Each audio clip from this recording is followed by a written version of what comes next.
Hello, I'm Simon Fisherbecker. You probably know me better as Dorian Moldavar from Doctor Who, or the Fat Friar from Harry Potter. And this is Everything Geek Podcast.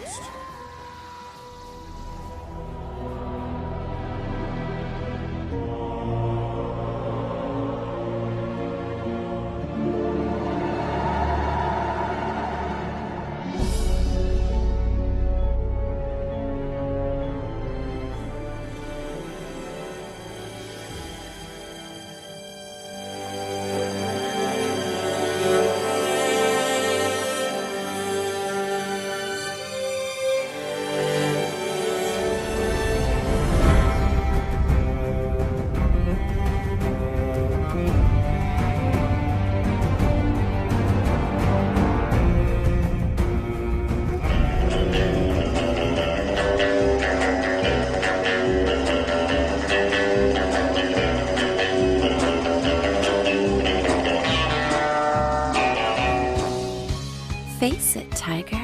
You just hit the jackpot with the Everything Geek Podcast.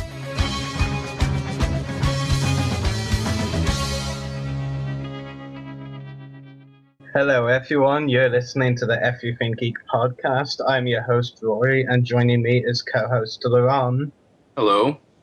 And also joining us today is a very special guest. We have composer Kevin Kiner, who is best known for being the composer for Star Wars The Clone Wars, Star Wars Rebels, CSI Miami, GoldenEye 007 video game, 10 episodes of Star Trek Enterprise, and 8 episodes of Stargate SG-1. So how are you, Kevin? I'm very well. It's nice to be here. Yeah, it's an absolute pleasure to have you join us on the podcast. We're big fans of your work here. Great. Glad to hear it. I heard a cue from the end of season 5 in your montage there. I heard one of my pieces of music. I was wondering if you'd spot that. Yeah. In fact, we're just compiling a CD. I think we're going to release a CD of the Clone Wars season 1 through 6 pretty soon, and that's on it. Very cool. That's very nice. So I'll definitely be looking out for that, and that should be great. So getting right into the questions, my first question for you is, how did you first decide you wanted to get into music as a career? Yeah, it's a bit of a long story. I grew up playing guitar. You know, my really early influences were like Led Zeppelin and Yes, experimental bands like that.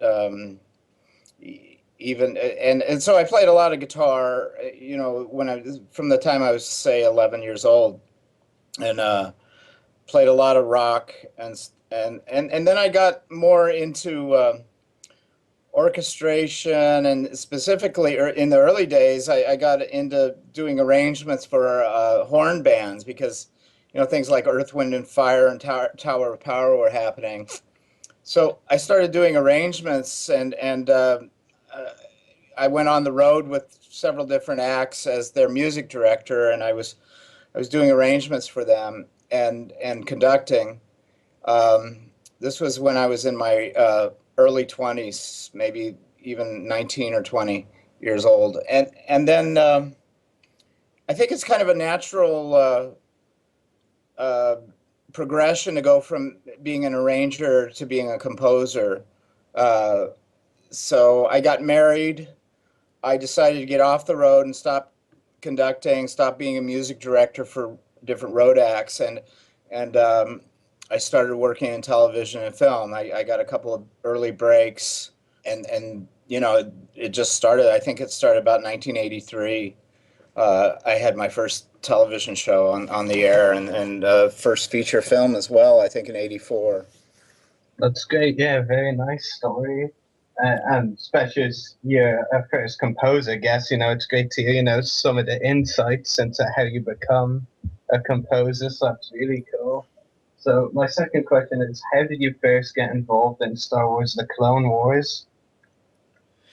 Well, to this day, I don't really know how Dave Filoni and George Lucas got a hold of my my demo CD. It was possibly through my agent or something. I nobody really knows, but they contacted me. I believe, I'm not positive, but I believe George was a kind of a fan of CSI Miami's music, and because we were doing a lot of electronica and interesting things, and I know he wanted to bring that kind of an element. He wanted to. George is always experimenting, and he wanted to push the music. I know for the Clone Wars. I think that was always in his mind. So I think there were about 4 or 5 of us who auditioned for the gig. They gave us 10 minutes of footage from the first episode of Clone Wars, and we all went back and scored it however we saw fit, and I wound up getting the gig. So I was really proud of that because I think my music spoke for me in that sense. It wasn't I wasn't really connected or anything to them at all, so that's kind of cool. Definitely. And my third question, what were some of your favorite scores you did for the Clone Wars? Well, I think Rhodia is a great one. The Plo Koon episodes. There were some clone episodes where I did a clone theme. I forget what those are called. I don't know the titles of all the shows. Even the first, when the feature that was released theatrically, I really enjoyed. I think some of my best music still is on that film and is in that soundtrack.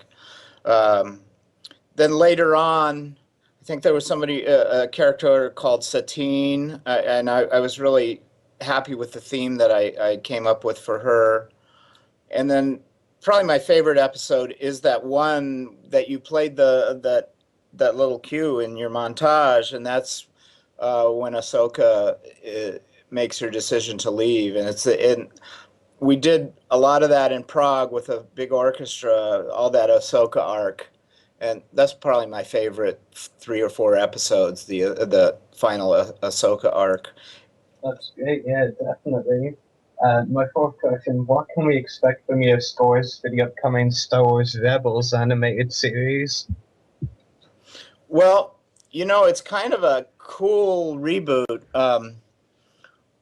I'm sure if you've seen any interviews with Dave Filoni or even myself, Dave's really talking about going back to A New Hope, going back to the adventure kind of serialized feel that the first film had, and the musical sensibility is a lot closer to what John did for that film specifically, A New Hope, than what we were doing on Clone Wars. And George specifically didn't want me to do. I mentioned that he liked CSI Miami. He also liked a lot of ethnic sounds. I mentioned the Rhodia episode, where we had a Bulgarian women's choir. So he really wanted to experiment, and so did I, with ethnicities and different kind of world elements in Clone Wars. And now I think we've done a lot of that. I mean, we did 200 episodes. I probably have almost 100 hours of music I did in that vein. So I think it's time to explore something else, and it winds up being going back to the roots of Star Wars and to the sensibility that John had when he scored the very first, which is different than his sensibility for the prequels.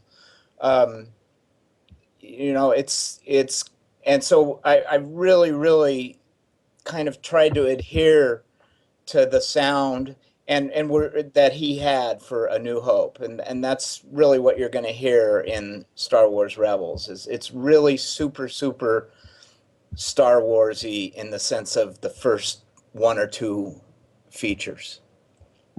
That's great, yeah, very exciting. My final question, do you have any upcoming composing jobs other than Rebels or other projects you'd like to talk about? I'm still working on Hell on Wheels, which is very, very different.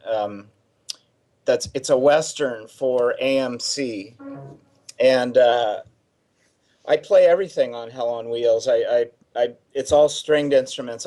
As I mentioned, I'm a guitarist. But I'm playing cello, I'm playing harmonium, I'm playing all these weird Turkish instruments called like a tambour, I'm playing an oud, um, I'm playing some ethnic drums, and I'm doing it's all real. There's no synthesizers in this show, and so it's super different. Where Rebels is really orchestral, really has a sense of classicism the way John did it, and the way I'm doing Rebels. Um, Hell on Wheels is completely 180 degrees different, where maybe one piece of music is only a mandolin or a mandola. I'm using, it's a little lower strung than a mandolin. It's like a viola, except it's a mandola. It's not bowed. It's plucked with a pick. So I really dig that show. I really dig it's really refreshing to go from an orchestra to just me and a stringed instrument in Hell on Wheels. That's very cool, very nice. So thank you, Kevin, for answering all of my questions. I'll let my co-host Laurent ask his now. All right. My first question for you, Kevin, is, what was it like working on a show as big as the Clone Wars, and how has working on that particular show changed the way you compose your music in the future?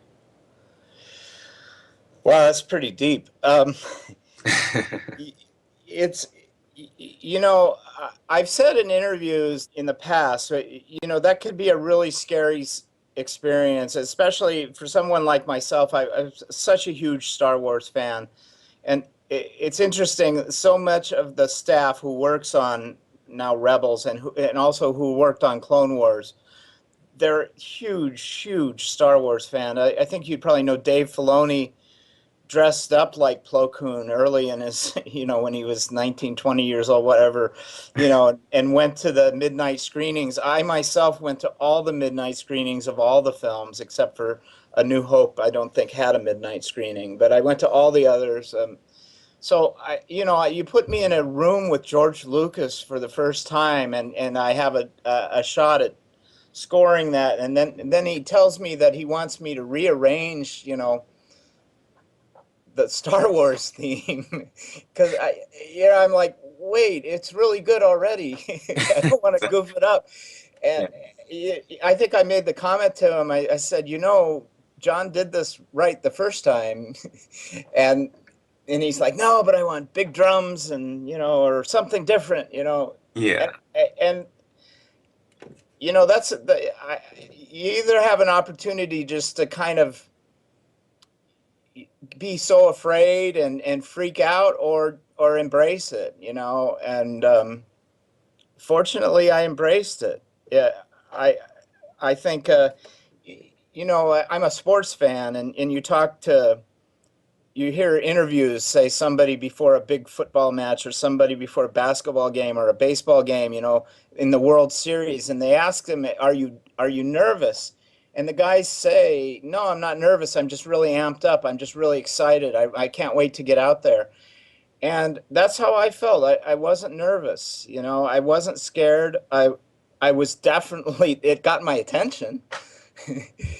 I was definitely really excited, but, I had enough confidence. I think that I felt I was up to the task, and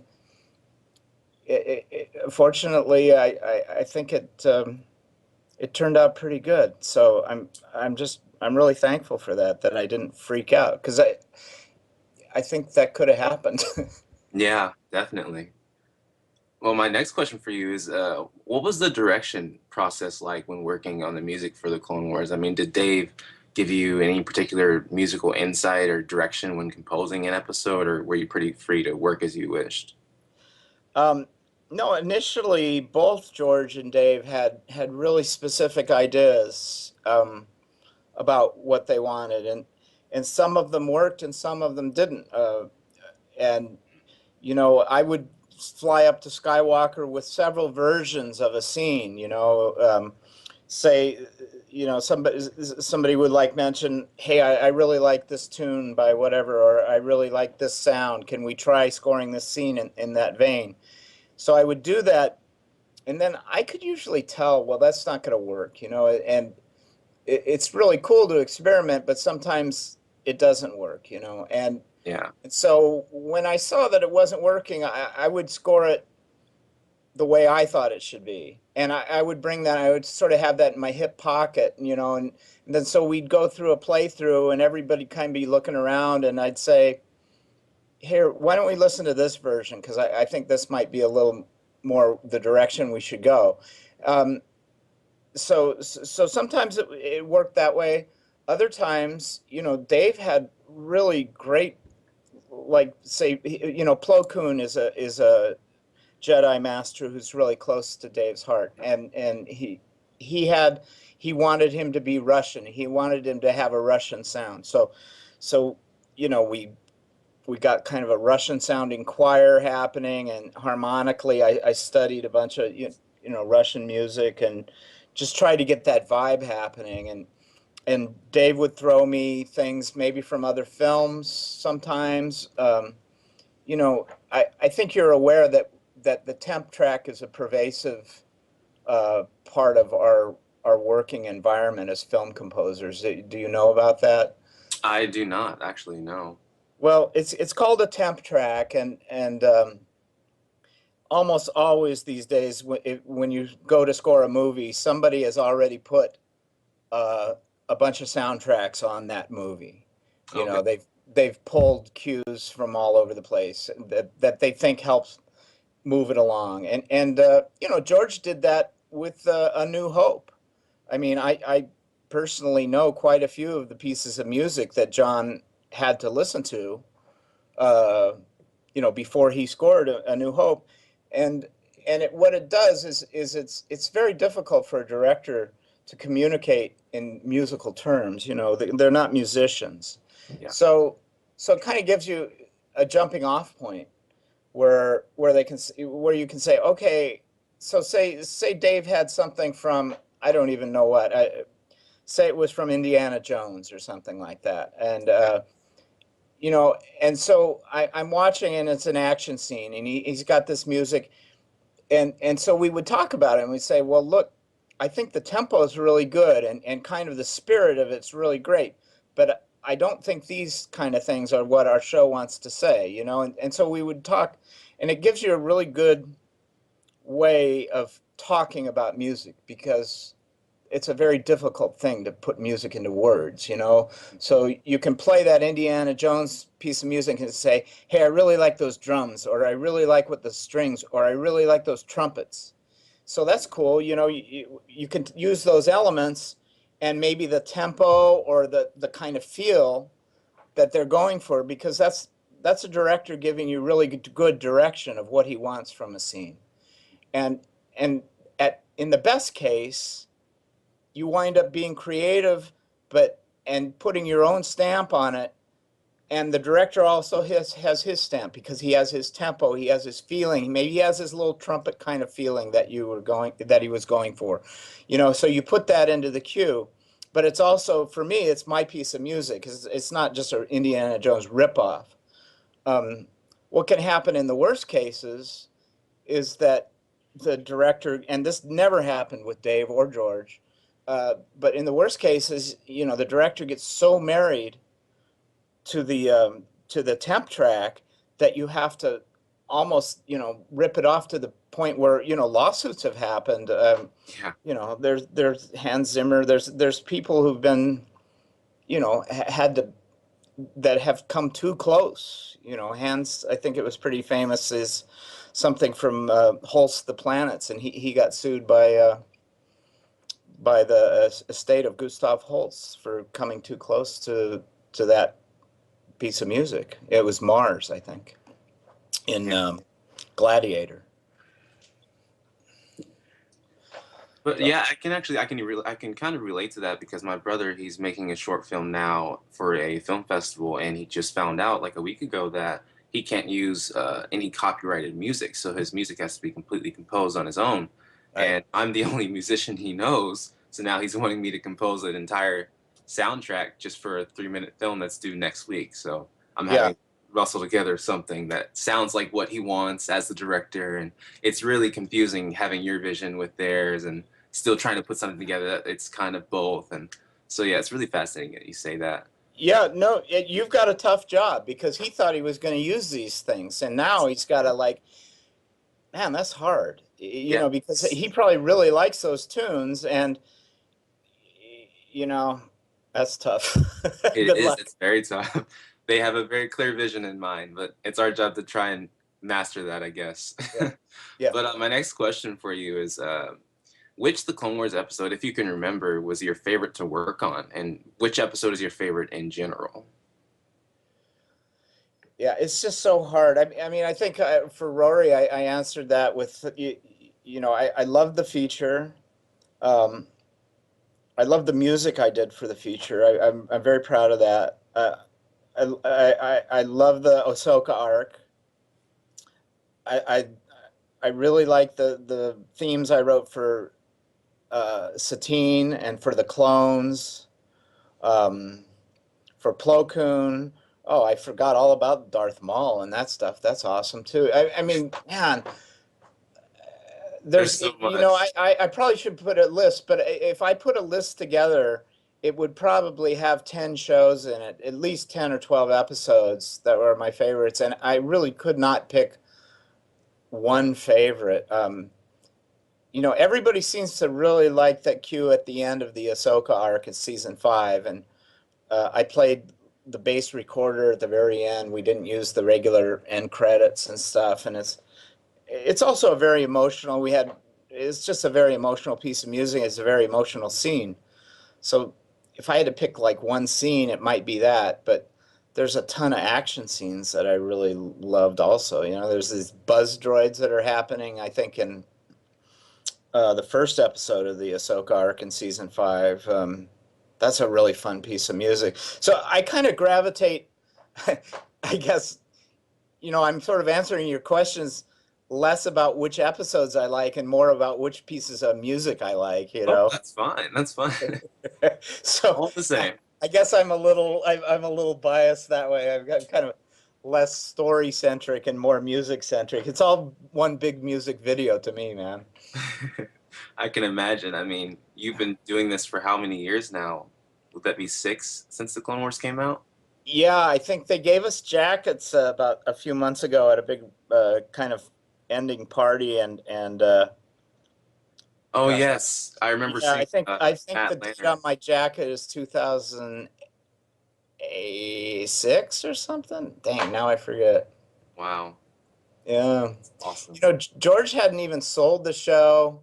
I think you know, he's so cool. He's just like, hey, we're gonna do this. I think we did like 20 episodes before he even went out and tried to sell the show.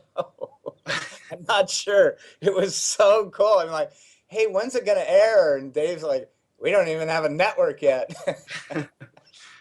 They were very confident. That's always a good thing. You know what? It's Star Wars, dude. Well, my last question for you, Kevin, is when working on something as big as Star Wars, I mean, I can imagine, did you ever not know how to compose a particular scene, or were there any scenes that you had trouble composing? You know, looking back, um, I really struggled with Darth Maul just because he was a really big deal. You know, to me, it was super important to give him something iconic. Um, and it just took a while to figure out how to approach him and what his sound was going to be. And initially, I think I didn't want to use choir because I'd been using kind of a bunch of choir, and I kind of wanted to stop doing that for a little bit. But maybe that was my biggest problem because it really he's you have to have a choir with him almost, and so I think by avoiding it, I just caused myself more work, and finally I figured it out. Yeah. Well, I've got to say, my favorite personal theme would be like you said, the Darth Maul theme, and I believe it was the Boba Fett theme. Always stands out to me as something like that could be my ringtone forever. Oh yeah, yeah, yeah. Yeah. That one, I love that theme, and also Ventress's theme. Those are some of my favorites. Yeah, I forgot all about Ventress. That's It's a a lot that's a to remember. fun one. And by the way, Dave Filoni had a lot of input in that Ventress theme too. So you're talking about working together and stuff. You know, he gave me some really good ideas. One thing that actually came to my mind that I was just thinking of earlier today and just kind of realized how much I loved it was one from Carnage of Krell, the last of the Umbrella episodes, that, Oh, yeah. you know, the execution scene, or, well, the execution that didn't happen, of course, with Fives and Jesse. You remember that theme? That was really good. I really loved that theme. Yeah, I forgot all about that too. Yeah, that one was so cool. Mm. Yeah, that was a favorite of mine for a long time. So Right, yeah, I that's gotta go definitely one of check my that out favorites. again now. Yeah, it's really good. Yeah, Well, Kevin, thank you so much for answering my questions. It's been very informative and helpful now that the new thing I'm doing now. But thank you Yeah, so well, you're not much. gonna sleep for a week or so, so that's cool. Oh, I haven't been at all. Now it's another week of no sleep. So All right. yeah, I know the feeling. I'm gonna go ahead Yeah, and take over the Rory now. Thank you so much. yeah, Okay, thanks, yeah, guys. Nice to meet you. yeah. It was nice to meet you as well. Thanks for joining us today. Okay, bye. Yeah, bye. So that was a great interview we had with Kevin, wouldn't you say? Great, great, great. Yeah, even though you won't be able to sleep for a week, but oh well. I know. I have to actually go work on that now because he wants to hear what I have tonight, and I kind of don't have anything. Well, at least you have an excuse. You were recording an interview with a composer. Exactly, exactly. What can he say? Well, how about we wrap up the show? That's what I'll say. All right. Yeah. So make sure to check out our YouTube channels. The podcast is www.youtube.com/user/everythinggeekcast. Mine is www.youtube.com/user/separatist destroyers. Laurent is www.youtube.com/user/starlegend9595. Check out Kevin Kiner's website, www.kevinkiner.com. And check out Channel 113 Podcast Live from www.channel113.com. So geeks out, everyone.